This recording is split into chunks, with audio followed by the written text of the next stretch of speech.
தமிழகத்தில் சட்டம் ஒழுங்கு நிலைநாட்டப்பட்டு தடையில்லா மின்சாரம் வழங்கப்படுவதால் இனி எத்தனை ஆண்டுகள் ஆனாலும் எந்த ஒரு தொழிற்சாலையும் வெளிமாநிலங்களுக்கு செல்லப் போவதில்லை என்று சட்டப்பேரவையில் முதலமைச்சர் செல்வி ஜெயலலிதா திட்டவட்டமாக தெரிவித்தார். எந்தெந்த தொழிற்சாலைகள் தமது ஆட்சிக் காலத்தில் வேறு மாநிலங்களுக்கு சென்றன என்பதை திமுகவினரால் ஆதாரத்துடன் தெரிவிக்க முடியுமா என முதலமைச்சர் செல்வி ஜெயலலிதா கேள்வி எழுப்பினார். மாண்புமிகு உறுப்பினர் பேசுகின்ற போது அண்மை காலமாக இங்கு தமிழ்நாட்டுக்கு வர வேண்டிய சில தொழில்கள் கர்நாடகத்திற்கும் ஆந்திர பிரதேசத்திற்கும் சென்று விட்டன என்று கூறினார். அப்படி சென்ற ஒரு தொழில் நிறுவனத்தின் பெயரையாவது அவரால் குறிப்பிட முடிந்தால் நன்றாக இருக்கும்.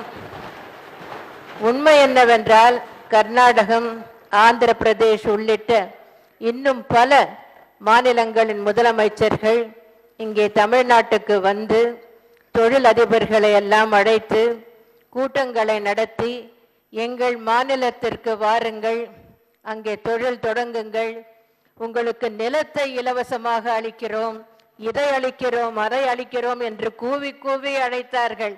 ஆனால் ஒருவர் கூட செல்லவில்லை. ஒரு தொழில் தொடங்க வேண்டுமானால், அது வெற்றிகரமாக நடைபெற வேண்டுமானால், லாபத்தை ஈட்ட வேண்டுமானால் முதல் தேவை அந்த மாநிலத்தில் சட்டம் ஒழுங்கு.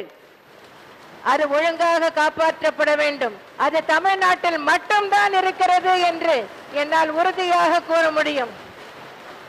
அடுத்த தேவை தடையில்லா மின்சாரம், தரமான மின்சாரம். அது தமிழ்நாட்டில் தான் கிடைக்கிறது.